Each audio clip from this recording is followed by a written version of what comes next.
Hello champions, तो हम करने वाले क्वेश्चन नंबर 5 एक्सरसाइज फर्स्ट का chapter surface areas and volumes. देखो क्वेश्चन है कौन पे बेस्ड है एक्सरसाइज ये। तो क्वेश्चन पहला बोला गया है कॉनिकल टेंट, कॉनिकल यानी कि कोन की शेप का एक टेंट है, उसकी जो 10 metre high, conical tent is 10 metre high. 10 metre high यानी कि उसकी हाइट क्या है 10 मीटर। देखो हाइट बोला है, इनमें स्लैंट हाइट नहीं बोला, ये हाइट बोली गई है। तो कौन है हमारे पास, एक टेंट है, तो टेंट की हाइट हमें दी गई है। हाइट क्या है हमारे पास, हाइट हमें गिवन है 10 मीटर्स। एच क्या है 10 मीटर्स। अब हमें फाइंड क्या करना है, हमें फाइंड करना है, देखो रेडियस भी हमें गिवन है 24 मीटर्स। रेडियस यहाँ से ऐसे होगी, रेडियस क्या है हमारे पास 24 मीटर। अब रेडियस गिवन है, हाइट गिवन है, हमें स्लैंट हाइट फाइंड आउट करनी है। अब देखो ना तो हमें कोई एरिया गिवन है ना हमें कोई और चीज गिवन है, हम स्लैंट हाइट कैसे फाइंड करें। इन एरियाज में भी इन फॉर्मुलाज में भी कोई यूज नहीं हो सकता स्लैंट हाइट के लिए। वॉल्यूम का तो बिल्कुल नहीं हो सकता क्योंकि एल तो यहाँ है ही नहीं। ये भी नहीं हो सकता क्योंकि अगर हमें टोटल सरफेस एरिया गिवन होता तो निकाल सकते थे हम, लेकिन हमें कुछ भी गिवन नहीं है तो हम एल कैसे निकालें। अब देखो एल कैसे निकलेगा, आप एक बार शेप की तरफ देखो। ये शेप है कुछ इस तरह से है, ये आपको कोई एक राइट ट्रायंगल बनता दिखाई दे रहा है। देखो ये एक राइट ट्रायंगल दिख रहा है आपको, ये जहाँ पे ये 90 डिग्री का एंगल होगा। रेडियस और हाइट में एक राइट एंगल ट्रायंगल हमें बनता हुआ दिखाई दे रहा है। हमें फाइंड क्या करना है, हमें ये वाली साइड फाइंड करनी है, हमें एल निकालना है। तो क्या हम यहाँ पाइथागोरस अप्लाई कर सकते हैं? हाँ बिल्कुल। पाइथागोरस क्या कहता है, बेस का स्क्वायर यानी कि आर का स्क्वायर प्लस में हाइट का स्क्वायर, ये जो होता है परपेंडिकुलर का स्क्वायर, इसका कंप्लीट का रूट किसके इक्वल होता है, हाइपोटेनस के। यहाँ हाइपोटेनस क्या है, एल है। यही कहता है हमारे पास पाइथागोरस थ्योरम। यही फॉर्मूला यहाँ से डिराइव किया गया था। एल निकालने का फॉर्मूला क्या होगा, आर स्क्वायर प्लस में एच का स्क्वायर और कंप्लीट का रूट। अब कैसे लिखेंगे, देखो यही फॉर्मूला में हम पुट करेंगे। आर हमारे पास क्या है, आर है 24, तो 24 का स्क्वायर प्लस में एच क्या है 10 है, तो 10 का स्क्वायर और इसके कंप्लीट का हमें रूट करना होगा। 24 का स्क्वायर होता है 576, 24 इंटू 24 क्या होता है 576 होता है। इनको ऐड करेंगे हम 100 में, तो क्या आएगा हमारे पास, आंसर आएगा 10 का स्क्वायर 100, 24 का स्क्वायर 576, तो आंसर आ जाएगा 676। 676 किसका रूट क्या आएगा इसका आंसर, तो 24 का स्क्वायर है 26 का स्क्वायर है 676। अब ये कैसे पता चला हमें, देखो ज्यादातर बच्चों को प्रॉब्लम आती है स्क्वायर रूट फाइंड आउट करने में।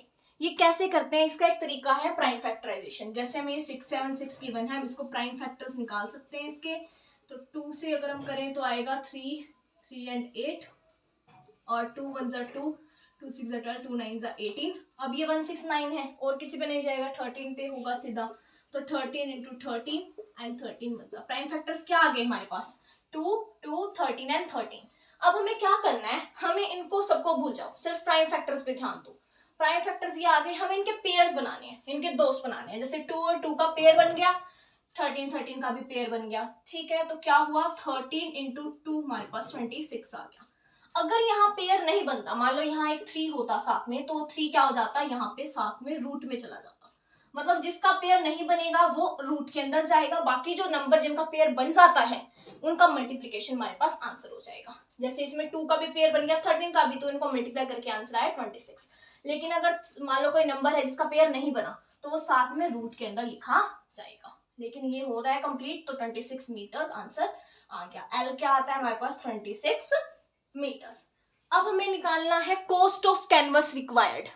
देखो कॉस्ट ऑफ कैनवस हमें निकालना है, कैनवस यूज होगा। कैनवस हमें यानी कि कॉनिकल टेंट है वो कैनवस से बना हुआ होगा, क्लॉथ से बना होगा जो टेंट है। अब हमें ये देखना है कि टेंट में जो क्लॉथ है वो कितना और कहाँ यूज हो रहा है, क्योंकि जब हमें ये पता चलेगा कि क्लॉथ कितना यूज हो रहा है तभी तो हम उसकी कॉस्ट निकालेंगे। इन्होंने 1 मीटर स्क्वायर की दी गई है, 1 मीटर स्क्वायर की हमें दी हुई है 70 रुपीज। 70 रुपीज यहाँ हमें दी हुई है 1 मीटर स्क्वायर की कॉस्ट। पर हमें ये तो नहीं पता कैनवस कितना यूज हुआ, तो वही हमें कैनवस कितना यूज हुआ पहले वो निकालना होगा, फिर हम उसको 70 से मल्टीप्लाई करके हम निकाल सकते हैं कॉस्ट। तो कैनवस कितना यूज हुआ पहले आपको ये देखना है, क्या कैनवस टोटल सरफेस एरिया में यूज हो रहा है, क्या कैनवस कर्व्ड सरफेस एरिया में यूज हो रहा है, या हमारा जो कैनवस है वो यूज हो रहा है वॉल्यूम के अंदर। यही चीज हमें देखनी है। देखो कर्व्ड सरफेस एरिया क्या होता है कि सिर्फ ये वाला पार्ट हमने लिया, इसमें बेस को हम इंक्लूड नहीं कर रहे। टोटल सरफेस एरिया क्या होगा कि पूरे का एरिया जिसमें बेस भी इंक्लूड होगा। वॉल्यूम क्या होगा कि कितनी इसके अंदर जो है कैपेसिटी है कोन के अंदर कि कितना सामान उसके अंदर आ सकता है, कितनी चीजें उसके अंदर फिल की जा सकती हैं, वो होता है वॉल्यूम। यहाँ फिलिंग की तो कोई बात है नहीं, कैपेसिटी की कोई बात नहीं है, तो वॉल्यूम तो यूज होगा ही नहीं। टोटल सरफेस एरिया बोला। अब देखो टेंट जब भी हम घरों में लगाते हैं, घरों में मतलब कि बाहर किसी फंक्शन वगैरह में लगाते हैं टेंट, तो क्या टेंट वो नीचे भी लगता है, मतलब नीचे जमीन पर लगता है टेंट? नहीं लगता, सिर्फ ऊपर की साइड लगता है टेंट हमेशा। तो टेंट हमेशा ऊपर की साइड लगेगा, नीचे जमीन पे वो टेंट कपड़ा यूज नहीं होगा, तो सिर्फ ऊपर की साइड है, मतलब बेस इंक्लूड नहीं हो रहा। तो क्या यूज होगा यहाँ? CSA यूज होगा। हमें निकालना पड़ेगा CSA, जिसका फॉर्मूला क्या होता है? पाई आर एल। बस अब फॉर्मूले में पुट कर दो, 22/7 इंटू में रेडियस क्या है? रेडियस हमारे पास है 24 एंड एल क्या है? एल हमने अभी निकाला था 26। अब देखो इसको मल्टीप्लाई करके देखें, 24 इंटू में 26 कर लेते हैं पहले। 6 4 ज़ा 24, 6 2 12 13 14 एंड 2 4 ज़ा 8 2 2 ज़ा 4। मल्टीप्लाई तो आपको आती है ना, 624 आ गया। अब इस 624 को 22 से मल्टीप्लाई करना है, 2 4 ज़ा 8 2 2 ज़ा 4 2 6 ज़ा 12 और फिर 1 2 4 8 8 4 12 2 4 6 1 7 एंड 13, तो 13728 आ रहा है आंसर, मतलब कि कर्व्ड सरफेस एरिया और डिवाइड में 7, यही आ रहा है 13728। क्या आया? 13728। अब डिवाइड में 7 गए, इसको इतना ही छोड़ ले, पॉइंट में निकाल लेंगे, फिर उसको 70 से मल्टीप्लाई करेंगे, थोड़ा वो टिपिकल हो जाएगा, इसलिए इसको यहीं तक छोड़ देते हैं। क्या आया हमारे पास? इसका मीटर स्क्वायर्स में इतना आंसर आ गया। अब हमने कर्व्ड सरफेस एरिया तो निकाल लिया, हमें फाइंड करनी है कोस्ट ऑफ 1 मीटर स्क्वायर, हमें दी गई है 70। हमें कोस्ट निकालनी है टोटल कैनवस रिक्वायर्ड, कितना कैनवस यूज होगा। कैनवस जो है कर्व्ड सरफेस एरिया यानी कि इतना कैनवस ये है वो यूज होगा, उसको हम 70 से अगर मल्टीप्लाई करते हैं तो हमारे पास कोस्ट आ जाएगी। कैसे? जैसे अब देखो हमें 1 मीटर स्क्वायर की कोस्ट कितनी गिवन है? 70 रुपीज, और हमें कितने की निकालनी है? हमें निकालनी है इतने मीटर स्क्वायर की, यानी कि 13728 बाय में 7 मीटर स्क्वायर की निकालनी है। तो कैसे निकालेंगे? ये वही मेथड है, जैसे हमें एक एप्पल की कॉस्ट अगर 20 गिवन है, हमें 5 एप्पल्स की निकालनी है तो 20 इंटू 5 कर देते हैं, वैसे वही मेथड हम यहाँ यूज करेंगे। हम इसको इससे मल्टीप्लाई कर देंगे, मतलब 70 इंटू में 13728 बाई 7, इसको हम डिवाइड करा 10 आ गया, तो आंसर क्या आ गया? 13728 रुपीज। यहाँ मीटर स्क्वायर मत लगा देना, रुपीज में आंसर आएगा, बीच बीच होगी सारी, कोई ना, पर समझ तो आ गया ना। क्या किया हमने?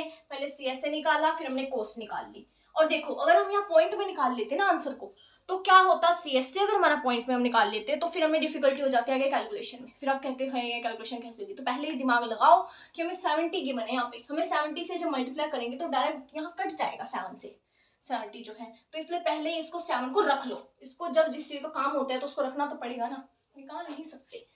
तो पहले पार्ट में हमें निकालना था स्लैंट हाइट, नेक्स्ट में हमें फाइंड आउट करना था कैनवस का जो यूज हो रहा है, जो कैनवस, उसकी कॉस्ट हमें फाइंड आउट करनी थी। 70 हमें गिवन थी 1 मीटर स्क्वायर की, तो हमने CSA निकाला। CSA क्यों निकाला? क्योंकि हमें गिवन है कि वो टेंट है, टेंट में ना तो टोटल सरफेस एरिया होगा, क्यों नहीं होगा? क्योंकि नीचे थोड़ा ना लगेगा टेंट, तो बॉटम पार्ट हमें एक्सक्लूड करना पड़ेगा उसमें से, तो इसलिए हमने curved surface area find out किया। And bye.